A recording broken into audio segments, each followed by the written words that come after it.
Los gritos eran ensordecedores. Se cerraban las taquillas, se oían pasos apresurados por los pasillos y Michael Reynolds apenas podía oír su propia respiración en medio del caos. No pensó, solo corrió. Hacia los disparos, hacia los niños.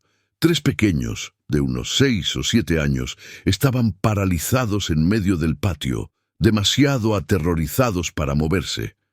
Michael se interpuso entre ellos y el peligro, utilizando su propio cuerpo como escudo. Uno de los tiradores se giró y levantó el arma. El instinto se apoderó de él. Michael se abalanzó sobre él, lo derribó al suelo y le arrebató el arma. Segundos después, las sirenas sonaron mientras la policía irrumpía en el lugar, pero en lugar de sentir alivio, Michael sintió el frío acero apretándole las muñecas. Estaba esposado, obligado a arrodillarse. Nadie le hizo preguntas. Sangre en su uniforme, niños llorando detrás de él, flashes de cámaras. Alguien gritó, «¡Ha agredido al sospechoso!». Y así, sin más, el hombre que había arriesgado su vida fue tratado como un enemigo. Mientras Michael estaba sentado en la parte trasera del coche patrulla, aturdido, oyó la débil voz de un niño al que acababa de salvar. ¿Por qué se lo llevan? No tenía respuesta. Y eso fue solo el principio. Si esta historia ya te tiene en vilo, no te pierdas lo que viene a continuación. Suscríbete y activa la campana para no perderte ninguna historia real que conmueva, emocione e inspire. No son solo vídeos, son voces que necesitan ser escuchadas. Únete a nosotros. Tú también formas parte de esta verdad. Michael Reynolds nunca pensó en ser un héroe. No se veía así. A los 38 años, solo intentaba reconstruir una vida que se había roto de más formas de las que podía contar. Vivía solo en un modesto apartamento en una zona tranquila de Indianápolis. Sus mañanas comenzaban con café solo y silencio. Las paredes estaban desnudas, excepto por una única foto.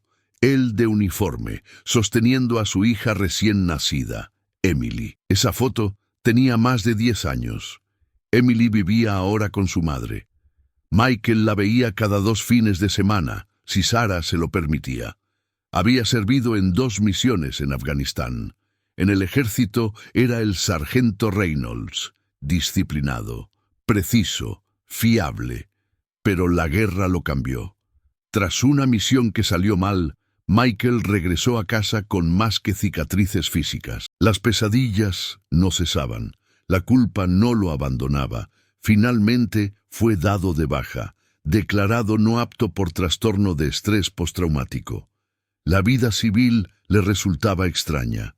Pasó de un trabajo a otro hasta que consiguió uno como guardia de seguridad en una escuela primaria local.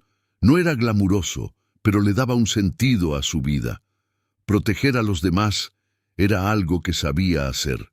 Mantenía la cabeza gacha, hacía su trabajo y pasaba desapercibido. Los profesores lo respetaban. Los niños lo llamaban Señor Mike. Algunos padres ni siquiera sabían que existía. Pero todos los días vigilaba el patio como un halcón. Escudriñaba cada entrada, cada coche aparcado, cada desconocido. No por paranoia, sino por deber. Porque sabía lo que podía pasar cuando la gente bajaba la guardia. Más que nada, Michael quería que Emily estuviera orgullosa de él.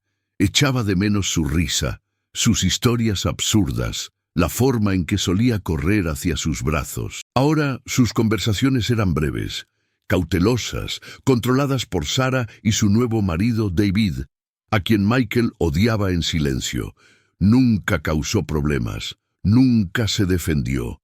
Pensaba que si seguía demostrando que era estable, digno de confianza, fiable, quizá algún día le permitirían volver a la vida de su hija de verdad.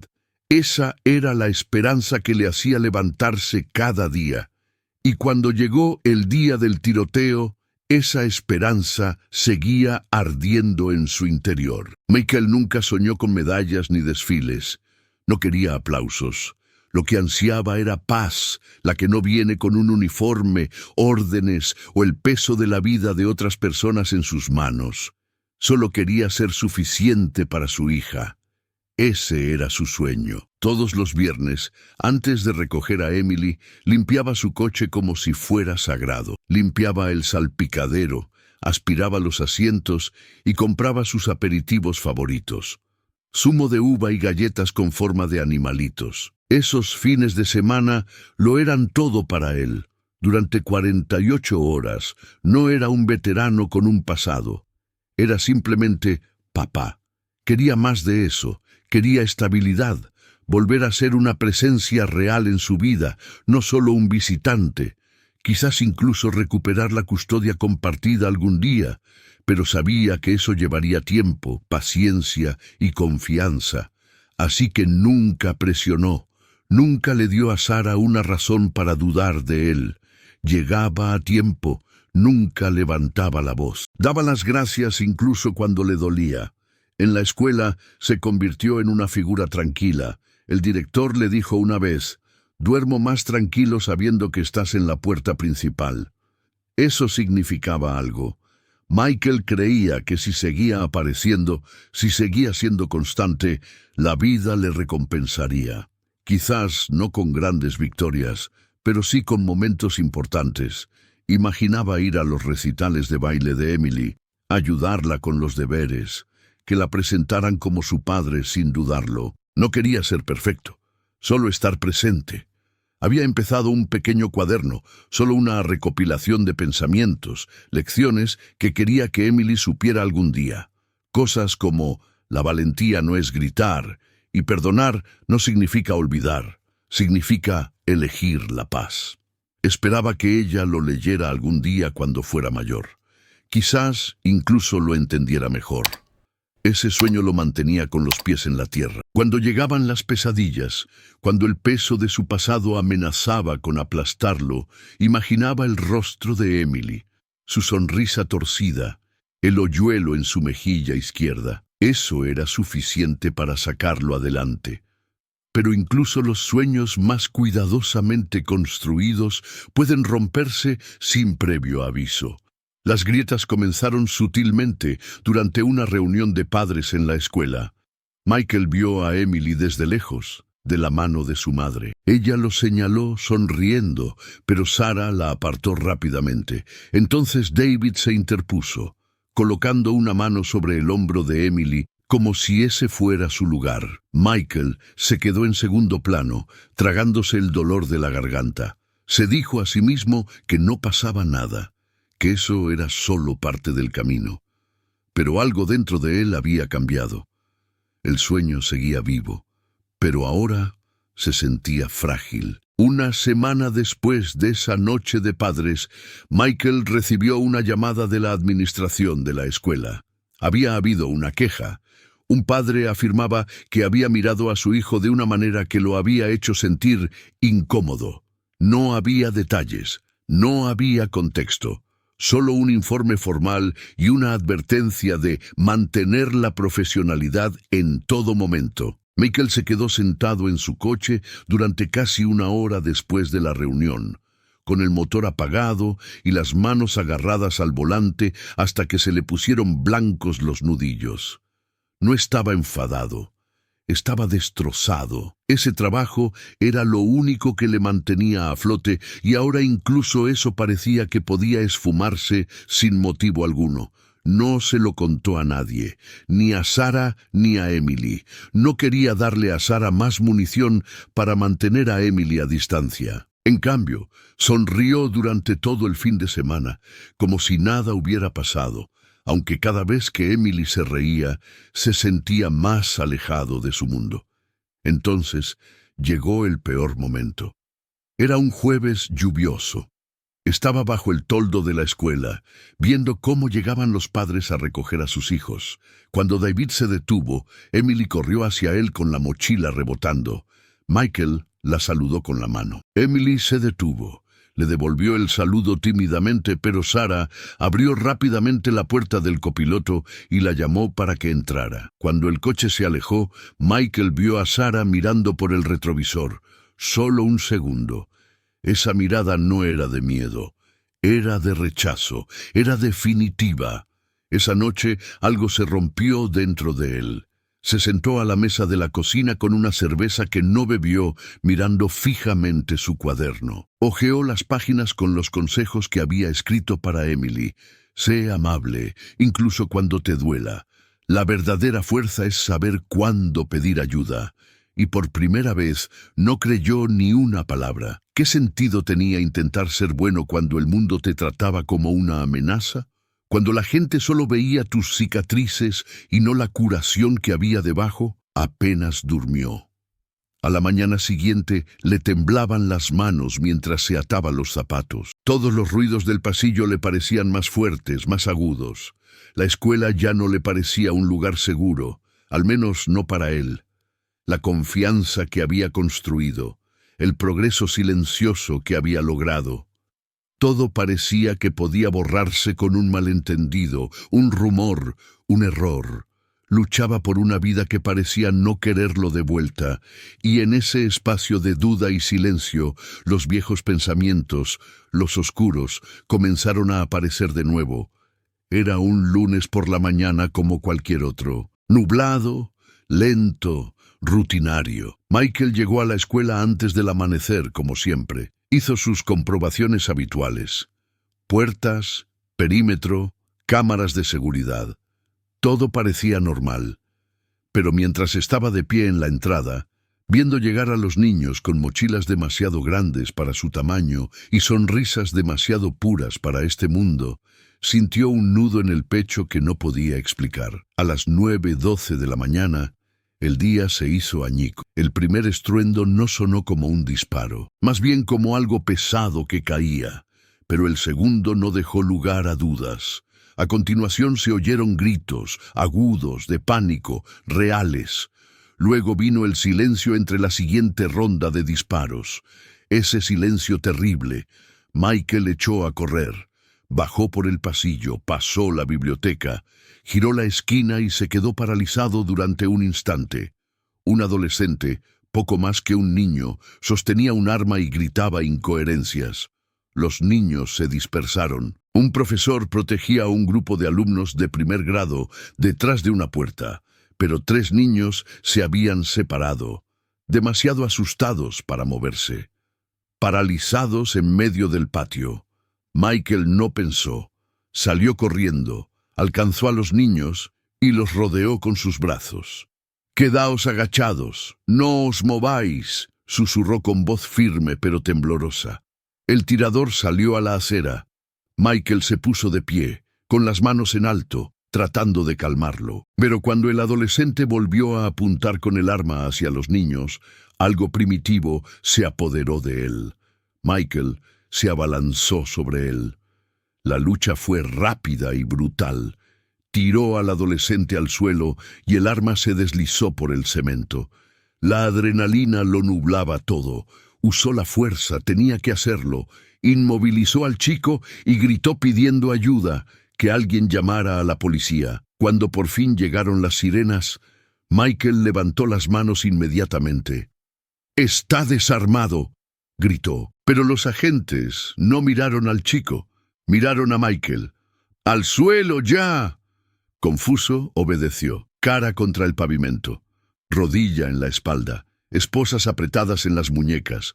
Un agente murmuró: «Sospechoso detenido».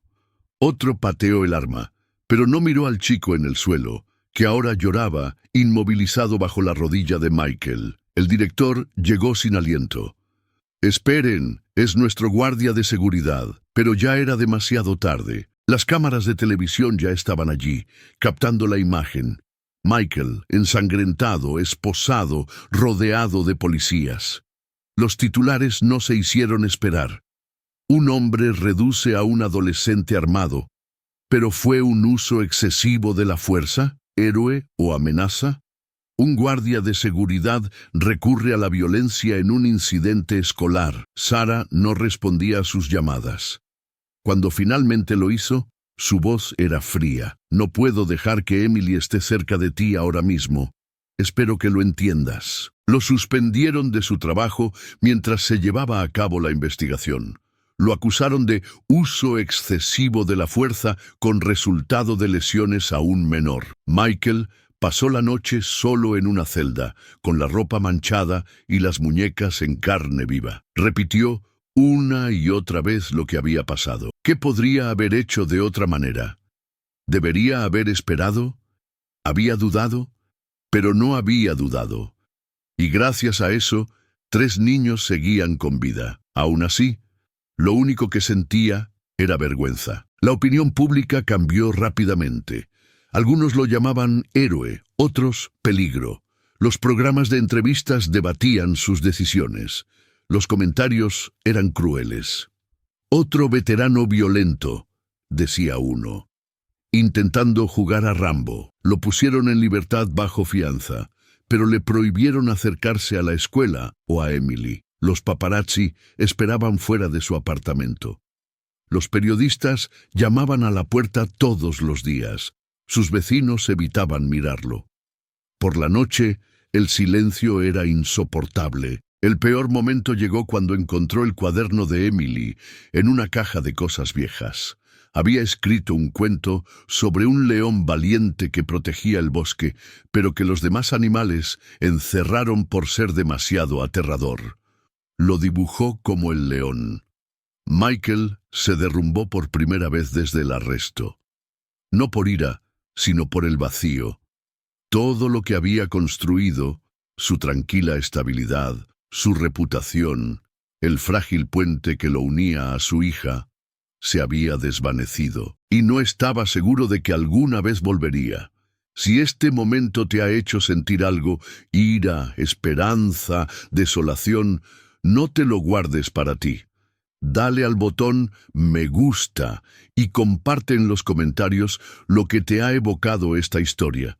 Tu opinión importa.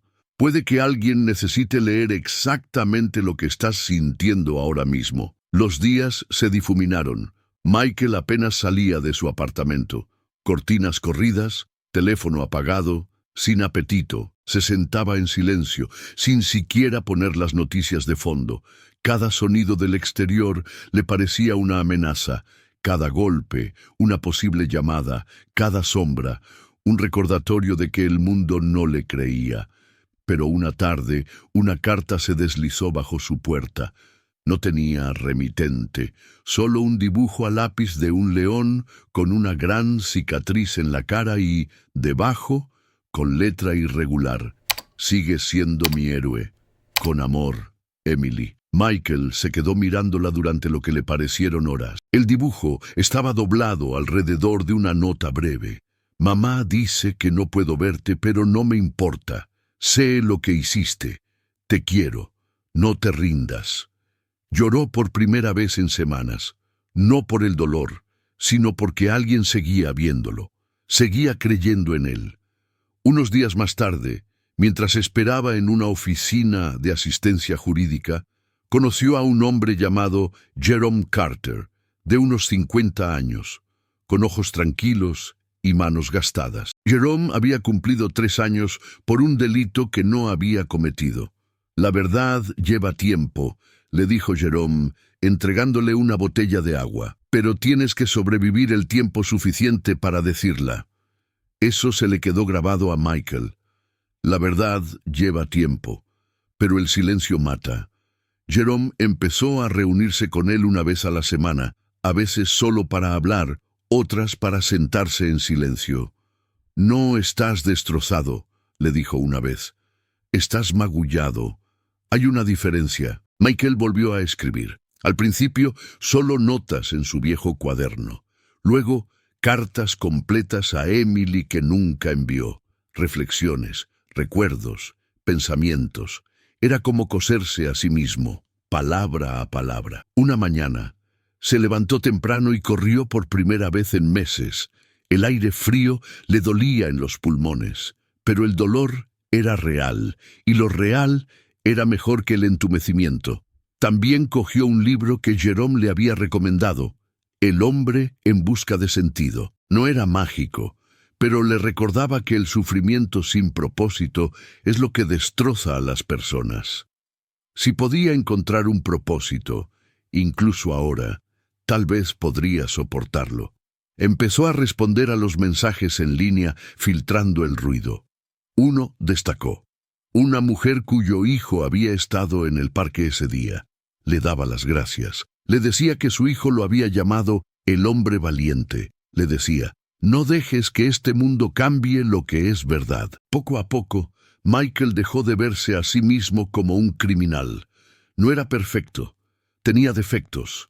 Pero había actuado por instinto, no por odio, por amor, no por violencia. Y por primera vez desde las sirenas sintió que volvía a tener voz. El punto de inflexión llegó en silencio, sin dramas en los tribunales ni noticias de última hora, solo una llamada telefónica. Señor Reynolds, me llamo Thomas Grant, soy abogado, y creo que se le ha acusado injustamente. Michael estuvo a punto de colgar. Estaba harto de que desconocidos le prometieran ayuda, pero algo en la voz de Thomas, firme, clara y tranquila, le hizo detenerse. He revisado las imágenes, continuó Thomas. Alguien me ha filtrado las cintas de seguridad. He visto lo que hizo. No atacó a nadie, protegió a esos niños. Michael se apoyó en la encimera de la cocina, con el corazón latiéndole con fuerza. Entonces, ¿por qué todo el mundo cree que soy un monstruo? Porque los monstruos aparecen en los titulares. Los héroes incomodan a la gente. A partir de ese momento, las cosas empezaron a cambiar. Lentamente, de forma desigual, pero cambiaron. Thomas aceptó su caso de forma gratuita. Presentó mociones para obtener acceso a todas las imágenes de vigilancia de la escuela.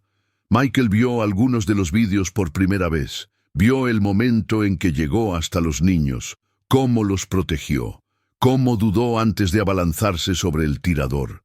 No era rabia, era instinto. El vídeo llegó a manos de una periodista local que aún creía en los matices. Publicó un artículo titulado «El hombre que se interpuso entre un arma y un niño». No se hizo viral. Al principio no, pero causó revuelo en los lugares adecuados. Una profesora de la escuela le envió un mensaje. «Mi hija era una de las niñas que usted salvó. Gracias. Siento mucho cómo le han tratado». Otro le siguió. «Si tuviera que elegir a alguien para proteger a mi hijo, te elegiría a ti. Siempre». Michael todavía se sentía frágil, pero esos mensajes se convirtieron en su armadura. Empezó a caminar todos los días. Lloviera o hiciera sol, volvió a su rutina, preparar la comida, correr un rato, escribir en su diario. Jerome seguía en contacto con él, recordándole que mantuviera los pies en la tierra. «No estás luchando por ser un héroe», le decía, «estás luchando porque te vean». Por primera vez desde el arresto, Michael habló en público. En una breve entrevista dijo, «No actué porque sea valiente. Actué porque esos niños no tenían a nadie más en ese momento». El vídeo se difundió rápidamente. La gente comenzó a cuestionar los cargos. Surgieron peticiones. Profesores, padres e incluso algunos antiguos compañeros del ejército expresaron su apoyo. La marea no había cambiado por completo, pero estaba cambiando. Por primera vez en meses, Michael abrió las persianas de su apartamento. La luz inundó la habitación. Aún no era libre, pero ya no era invisible. Por cada paso que daba, Michael sentía una sombra esperándole detrás. A medida que crecía el apoyo, también lo hacía la resistencia. El fiscal se negó a retirar los cargos. «Uso excesivo de la fuerza», insistieron, independientemente de la intención. Su argumento era claro. Michael no era un agente de la ley, no estaba autorizado a intervenir. Debería haber esperado, afirmaron. Dejar que intervinieran profesionales cualificados. Michael quería gritar. No había ningún profesional allí en esos 10 segundos. Solo él, 3 niños y un chico con un arma. Aún así, la duda volvió a aparecer. ¿Y si hubiera esperado? ¿Y si en lugar de abalanzarse se hubiera limitado a gritar? ¿Habría bajado el niño el arma? ¿O serían ahora los nombres de 3 niños los que estarían grabados en una placa conmemorativa? La incertidumbre lo carcomía. A pesar de los vídeos y del apoyo público, el sistema judicial avanzaba a paso de tortuga. Se retrasaban las fechas de los juicios, el papeleo se alargaba, pasaban semanas sin noticias. El silencio era enloquecedor. Una mañana, Michael se derrumbó. Se sentó en el pasillo de su edificio, con la espalda apoyada en la pared, mirando fijamente la puerta. Volvió a sentir lo mismo que la noche después de su detención, ese mismo vacío, la sensación de ser devorado por algo que no podía nombrar. No contestaba las llamadas, ni siquiera las de Jerome. Durante 3 días se encerró en sí mismo. Fue un dibujo lo que lo sacó de allí, otro sobre, otro león, pero esta vez el león tenía lágrimas y estaba rodeado de cachorros. Tú los protegiste. Yo lo recuerdo. Ellos también lo recuerdan. Emily no lo había olvidado, y si ella aún creía en él, quizá él también podría hacerlo. Michael acudió a su siguiente reunión con Thomas con la mente más clara. No quiero que esto sea solo sobre mí, dijo. Hemos visto lo que pasa cuando la gente actúa por miedo. Quiero que esto tenga sentido. Thomas asintió. Entonces haremos que tenga sentido. Empezaron a prepararse para el juicio. Michael ensayó su testimonio. No solo los hechos, sino también lo que sentía. La verdad de ese momento. El terror, el instinto, la humanidad. No se trataba de parecer perfecto, sino de ser real. Pero lo más difícil no fue el juicio. Eran las noches en las que Emily no llamaba, los fines de semana que pasaban sin verla. La orden de custodia seguía en pie. Hasta que no lo absolviesen, no podía estar cerca de ella. Esa era la herida que no cerraba. Aún así, Michael aguantó. Se aferró a su verdad, a la voz de su hija, a la posibilidad de que algún día todo ese dolor se convirtiese en algo más que dolor, algo como justicia. La sala del tribunal era más fría de lo que Michael esperaba. Paredes pálidas, demasiado eco y un reloj que hacía tanto ruido que se podía medir cada respiración. Se sentó en la mesa de la defensa, con el traje planchado y las manos quietas. Frente a él se sentaba el fiscal, agudo, seguro de sí mismo, distante, y detrás de ellos un puñado de observadores, padres, profesores y Emily. No debía estar allí. Sarah había dicho que la mantendría alejada, pero allí estaba, sentada en silencio en la tercera fila, agarrando algo en su regazo. Michael tragó saliva. No podía derrumbarse ahora. El juicio avanzó lentamente. Se presentaron las pruebas. Se reprodujeron las imágenes de las cámaras de seguridad. Michael se estremeció al verse en la pantalla, cargando, luchando, inmovilizando al chico. Parecía violento, parecía peligroso, pero había salvado vidas. El fiscal argumentó que había sido imprudente. Afirmó que Michael había agravado la situación, que había tomado la justicia por su mano, que estaba entrenado para usar la fuerza y debería haberlo sabido. Luego vinieron los testimonios. La profesora cuyos alumnos se habían escondido en el pasillo habló primero. Le temblaba la voz. Si él no hubiera intervenido, no quiero pensar en lo que podría haber pasado. Luego se levantó una madre, Linda Myers. Mi hijo era uno de los niños que estaban en el patio, dijo con la mano en el pecho. Cuando llegó a casa no habló durante días. Entonces una noche dijo, el hombre grande me salvó. Le pregunté qué quería decir. Me respondió, era como un muro que no dejó que lo malo me alcanzara. Se le quebró la voz. Mi hijo está vivo, porque Michael no esperó. El fiscal objetó. Irrelevante, emotivo. El juez lo admitió. Finalmente, Michael subió al estrado. No leyó sus notas. No ensayó. No me desperté ese día con ganas de estar en esta sala, comenzó. Solo quería hacer mi trabajo, mantener a los niños a salvo. Eso es todo. Les contó lo que vio, lo rápido que sucedió, lo poco que tuvo tiempo para pensar, como el miedo en los ojos de los niños era lo único en lo que se centraba. No vi una amenaza, vi a 3 niños que necesitaban a alguien y corrí hacia ellos, no porque sea un héroe, porque soy padre. Se hizo el silencio. El jurado deliberó durante horas. Cada minuto se alargaba como una cuerda a punto de romperse. Cuando regresaron, el corazón de Michael latía tan fuerte que al principio no pudo oír al secretario. Inocente. Solo esas 2 palabras. Pero sonaron como un trueno. Se oyeron exclamaciones. Algunos lloraron. Thomas le apretó el hombro. Michael no se movió, solo miró a Emily. Ella se puso de pie. Levantó el dibujo que había escondido en su regazo. Era el león otra vez, solo que esta vez sonreía. Michael exhaló por primera vez en meses. Afuera los periodistas se agolpaban. Él no dijo nada. No era necesario. Más tarde esa noche, lejos de las cámaras y la multitud, Emily corrió hacia él en el estacionamiento. Saltó a sus brazos. «Les dije a todos que eras un héroe», le susurró. Michael la abrazó con fuerza, con los ojos cerrados, como si intentara memorizar ese momento.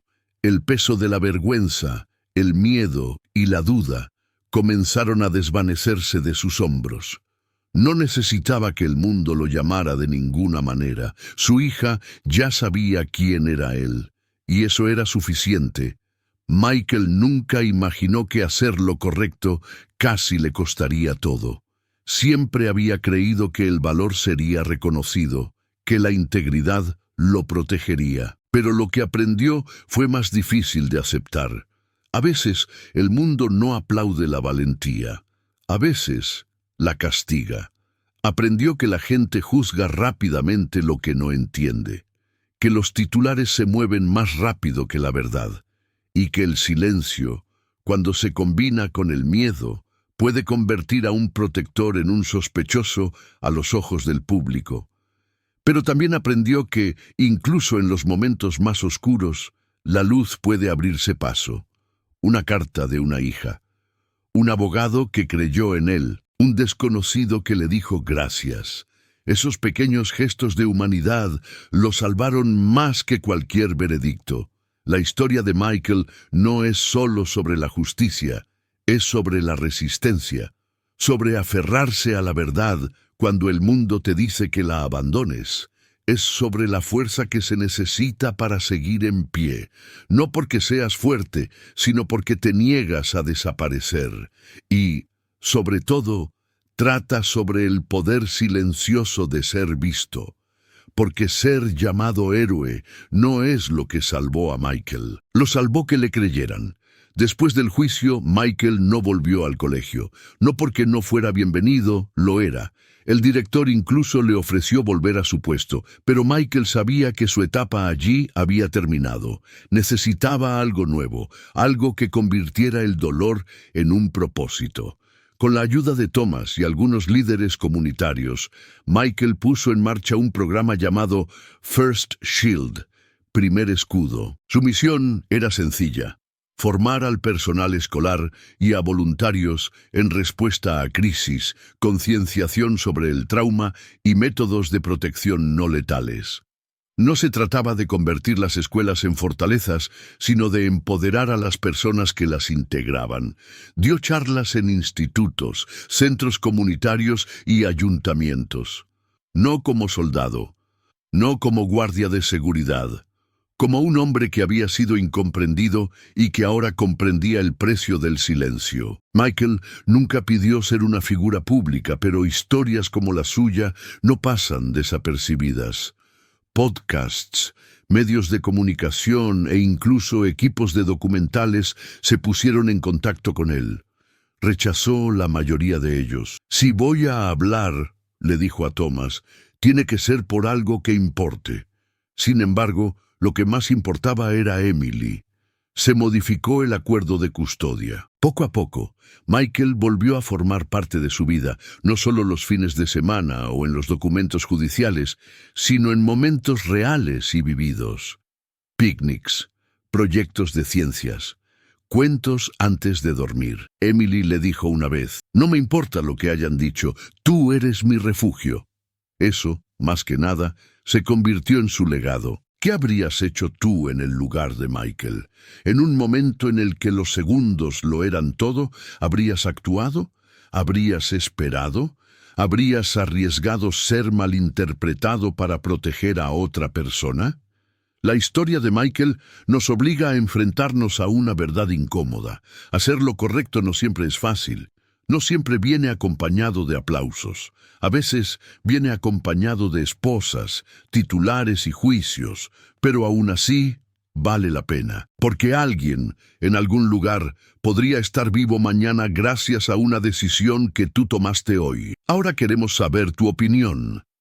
¿Crees que Michael fue tratado de forma justa?